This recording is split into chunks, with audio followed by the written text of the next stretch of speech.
မင်္ဂလာပါ MNTS blog မှာကြိုဆိုပါရစေဒီနေ့မှာတော့ YouTube ကနေပတ်စံရှာခြင်းတဲ့သူတွေအတွက် YouTube business channel တခုဖွင့်ရမယ့်နည်းလမ်းလေးကိုမျှဝေပေးချင်ပါတယ်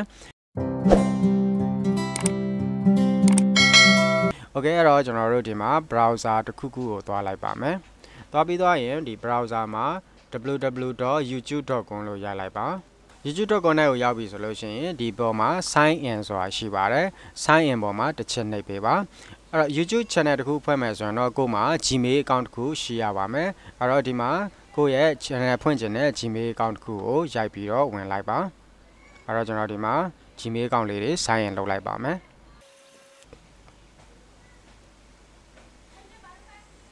โอเคဒါဆိုလို့ရှိရင်ကျွန်တော်တို့ဒီမှာ Gmail account တခုနဲ့ဒါ sign in လုပ်ပြီးသွားပါပြီ sign in လုပ်ပြီးသွားပြီဆိုရင်ဒီအပေါ်ထောက်လေးမှာကိုယ့်ရဲ့ဒီ name လေးတွေ့နေရပါလိမ့်မယ်โอเคအဲ့တော့ဒီအနေထားရပြီဆိုလို့ရှိရင်ကျွန်တော်တို့ဘယ်ကိုဆက်သွားမလဲဆိုရင်ဒီဘက်ဘေးမှာ setting ဆိုတာရှိပါတယ်ဒီ setting ပေါ်မှာတစ်ချက်နှိပ်ပါမယ်နှိပ်ပြီးသွားပြီဆိုရင်ဒီမှာ add or manage your channel ဆိုတဲ့နေရာလေးကိုတစ်ချက်ထပ်နှိပ်ပါ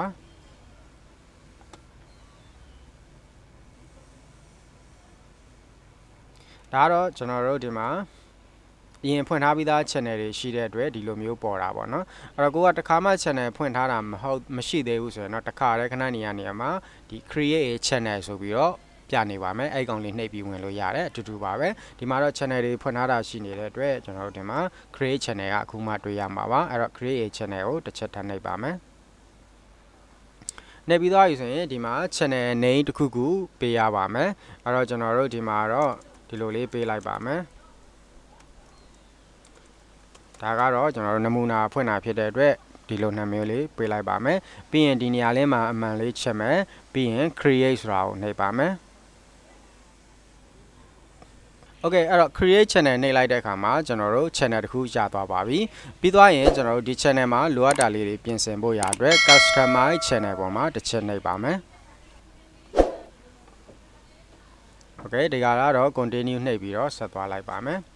ဆက်သွားလိုက်တဲ့အခါမှာကျွန်တော် customize လုပ်တဲ့နေရာမှာဒီမှာဆိုရင်3မျိုးတွေ့ရတယ် layout ရယ် branding ရယ် versus info ရယ်ပေါ့နော်အဲ့တော့ layout ကတော့ channel အသစ်ဖြစ်တဲ့အတွက်ဒီမှာကျွန်တော်တို့ပြင်ဆင်စရာမလိုသေးဘူးအရင်ဆုံးဒီမှာ branding လုပ်ပါမယ်အဲ့တော့ branding မှာတော့ဗာတွေတွေ့ရမလဲဆိုကိုယ့် channel ရဲ့ logo တွေရှိမယ်ပြီးရင် cover ရှိမယ်ပြီးရင်ကျွန်တော်တို့ဒီ watermark ထည့်တာတွေရှိမယ်ပေါ့နော်upload ဆိုတာကိုနှိပ်ပါမယ် logo လေးထည့်ဖို့ရအတွက် upload ကိုနှိပ်လိုက်မယ်နှိပ်ပြီးသွားပြီဆိုလို့ရှိရင်ကို logo တစ်ခုကိုရွေးလိုက်မယ်အဲ့တော့ဒီမှာတော့ကျွန်တော်ကဒီကောင်လေးရွေးလိုက်မယ်ပြီးရင် open နှိပ်လိုက်မယ်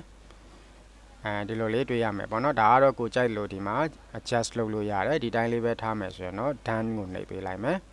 โอเคဒါဆိုလို့ရှိရင်ကို channel မှာ logo လေးရသွားပြီပြန်ပြီးတော့မကြိုက်လို့ပြန်ပြောင်းချင်တယ်ဆိုရင်လည်းဒီမှာ remove လုပ်လို့ရတယ် change လုပ်လို့ရတယ်ပေါ့နော်နောက်တစ်ခုကကျွန်တော်တို့ဒီ banner image ဆိုတာတော့ဒါ Facebook လို့ပြောမယ်ဆိုတော့ကပါပါအဲ့အတွက်ဒီမှာ upload ကိုနှိပ်အဲ့တော့ဒီမှာသူ့ရဲ့ဒီ logo တွေ site တွေ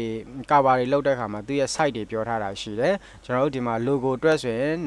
98 square pixel ပေါ့နော်ပြီးရင်သူ့ရဲ့ site က4 megabyte တဲ့ကျော်လို့မရဘူးဒီ logo ဆွဲမယ်ဆိုလို့ရှိရင်ပြီးရင်ဒီ cover မှာဆိုလို့ရှိရင်သူက2048ရဲ့နောက်1152 pixel ထားပြီးတော့မှဒါကျွန်တော်တို့ site ချိုးပေးရမှာဖြစ်တယ်ဆိုတော့ကျွန်တော်ဒီမှာအရင်နဲ့လောက်ထားတာလေးနဲ့ဒီမှာ upload လုပ်လိုက်ပါမယ်အဲကျွန်တော်ဒီမှာ cover တစ်ခုယူလိုက်မယ်ပြီးရင်ဒါကျွန်တော်တို့ done ကိုနှိပ်လိုက်ပါမယ်โอเคဒါဆိုလို့ရှိရင်ကိုယ့်ရဲ့ channel ရဲ့ cover လေးလည်းရသွားပြီပြီးရင်ဒီမှာ video watermark ပေါ့နော်အဲ့တော့ video watermark ကတော့ကို video upload လုပ်ပြီးတဲ့အချိန်မှာကိုယ့်ရဲ့ video မှာသူကကိုယ့်ရဲ့ logo လေးထည့်သွင်းပေးသွားမှာဖြစ်တယ်အဲ့တော့ watermark လေးထည့်ခြင်းတယ်ဆိုရင်ဒီမှာ upload ကိုနှိပ်မယ်ပြီးရင်ဒီမှာတော့ကျွန်တော်တို့ကိုထည့်ခြင်းတဲ့ဒီ logo လေးကိုပဲရွေးလိုက်မယ်ပြီးရင် done နှိပ်လိုက်မယ်အဲ့ခါမှာသူကဗာလေးရွေးရမလဲဆိုရင် display type မှာ3မျိုးရွေးလို့ရတယ် end of video ရှိတယ်အဲ့တော့ customer stat တိုင်း custom stat တိုင်းရှိတယ် entire video ရှိတယ်ပေါ့နော်အဲ့တော့ဒီမှာထည့်ကြတာများတာတော့ဒီ entire video ထည့်တာများတယ် video တစ်ခုလုံးကိုယ့်ရဲ့ logo ကိုထည့်ထားတာမျိုးပေါ့နော် end of video ဆိုတော့ video ပြီးမှသူကဒီကိုယ့်ရဲ့ logo လေးကပေါ်မလာမှာမျိုးပေါ့နော်အဲ့တော့ video တစ်ခုလုံးကိုထည့်ထားခြင်းနဲ့ဆိုတော့ဒီ entire video မှာရွေးမယ်ပြီးရင်ဒီမှာ ရွေးပြီးသွားပြီဆိုရင်အဲ့ဒီ3ချက် brandy ထဲမှာတော့အဓိကဒီ3ချက်ပါပဲတခြားပြင်ဆင်စရာမရှိပါဘူးပြီးသွားပြီဆိုရင်ကျွန်တော်တို့ဒီမှာ publish ကိုနှိပ်ပေးလိုက်ပါမယ်โอเคဒါဆိုလို့ရှိရင်ကျွန်တော်တို့ဒီ channel မှာ logo တွေ cover တွေထည့်တာပြီးသွားပြီပြီးသွားရင်ဒီဘက်ဘေးက business info ဆိုတာရှိတယ်အဲ့ business info တွေကိုဝင်လိုက်မယ်ဝင်ပြီးသွားပြီဆိုရင်ဒီမှာကိုdescription ပေါ့နော်ကို channel ရဲ့ description လေးရေးပေးရမှာဖြစ်ပါတယ်ကို channel ကဝင်ကြည့်တဲ့အခါမှာတခြားသူတွေကဝင်ကြည့်တဲ့အခါမှာမြင်တွေ့ရမယ့်ဒီစာသားလေးတွေပေါ့နော်အဲ့ကို channel ကဘလို့အကြောင်းအရာတွေတင်มาလဲကျွန်တော်တို့ဒီဟာတာပိုင်းလားဒီ internet entertainment ပိုင်းလားဒါမှမဟုတ်ဒီနည်းပညာနဲ့ပတ်သက်တဲ့အကြောင်းအရာတွေလားဒါမှမဟုတ်သတင်းတွေလားပေါ့နော်အဲ့လိုမျိုးဒီ description တစ်ခုခုဒီမှာထည့်ရေးထားလို့ရတယ်အဲ့တော့ကျွန်တော်ဒီမှာတော့ကျွန်တော်ဒီလိုဥပမာအနေနဲ့လိုရေးလိုက်ပါမယ်ပေါ့နော်โอเคဒါကတော့ကိုကြိုင်းတဲ့ရာရေးလိုက်ပါပြီးရင်ဒီ contact info မှာ email address ပေါ့နော်အဲ့တော့ကိုရဲ့ဒီ YouTube channel မှာဖွင့်ထားတဲ့ email လိပ်စာလေးထည့်ပေးထားလိုက်ပါမထည့်ပေးလဲရပါတယ်ထည့်ပေးထားရင်တော့ပိုကောင်းပါတယ်အဲ့ကောင်လေးတွေပြီးပြီဆိုရင်ကျွန်တော်တို့ဒီမှာ publish ကိုနှိပ်လိုက်ပါမယ်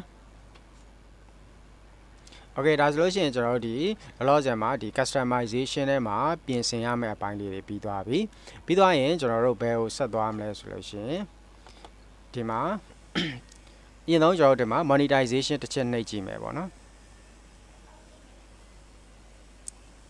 အဲ့ monetization နှိပ်လိုက်တဲ့အခါမှာ monetization of a variable in your location ဆိုပြီးတော့ပြနေလိုက်ပါမယ်ဒါကဘာလဲဆိုတော့ကျွန်တော်တို့ဒီမြန်မာနိုင်ငံကို YouTube ကလောလောဆယ်တရားဝင်မပေးသေးတဲ့အတွက်ဒီလိုမျိုးပြနေလိုက်မယ်ပေါ့နော်ဒါပေမဲ့ကျွန်တော်တို့စိတ်ပူစရာမရှိဘူးအဲ့ကောင်မှာ a variable ဖြစ်သွားအောင်ကျွန်တော်တို့ country လေးသွားချိန်ထားပေးရပါမယ်အဲ့အတွက်ကျွန်တော်တို့ဆက်သွားရအောင်ပါဒီမှာ setting ဆိုတဲ့နေရာကိုသွားပါမယ်setting ကိုသွားပြီးတော့ကျွန်တော်တို့ဒီမှာဒီ general မှာတော့ US dollar ကိုထားလိုက်မယ်ပြီးရင်ဒီမှာ channel ဆိုတာလေးရှိရဲအဲ့နေရာမှာဒီမှာ country or resident ဆိုတဲ့နေရာလေးရှိရဲအဲ့ကောင်လေးကိုတစ်ချက်နှိပ်မယ်အဲ့တော့မြန်မာကလွဲပြီးတော့တခြား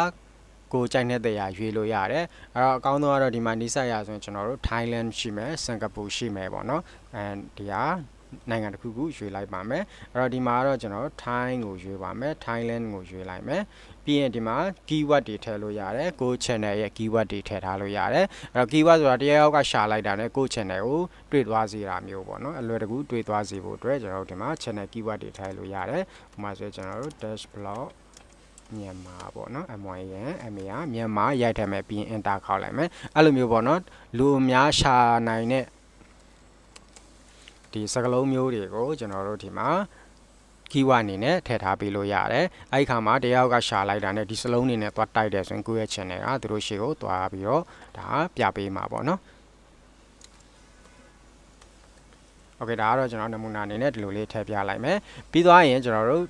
save ဆိုတာလေးနှိပ်ပေးဖို့တတိမမေ့ပါနဲ့ save မနှိပ်ဘူးဆိုရင်တော့ကျွန်တော်တို့ဒီဟာတွေကဒါကကျွန်တော် apply ဖြစ်မှာမဟုတ်ဘူးပေါ့နော်အခု save နှိပ်လိုက်မယ်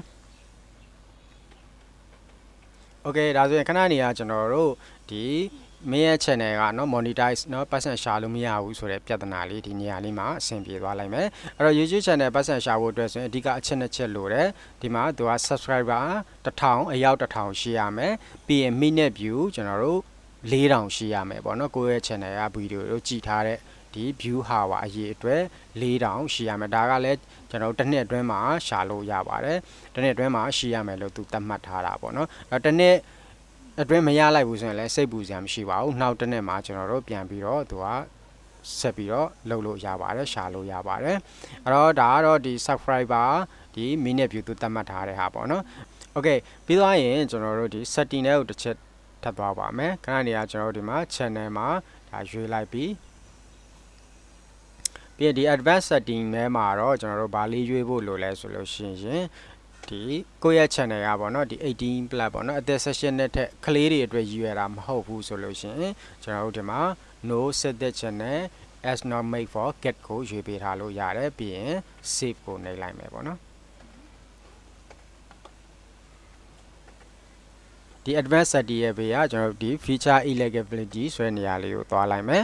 သွားပြီးရင်ဒီမှာ eligible ကအစိမ်းအောင်မပြသေးဘူးပေါ့နော်အဲ့တော့ဒါလေးကလည်းကျွန်တော်တို့ eligible ဖြစ်အောင်လောက်ထားပေးဖို့လိုတယ်ဒါမှကျွန်တော်တို့ဒီ video upload လုပ်တဲ့အခါမှာကိုယ့်ရဲ့ video thumbnail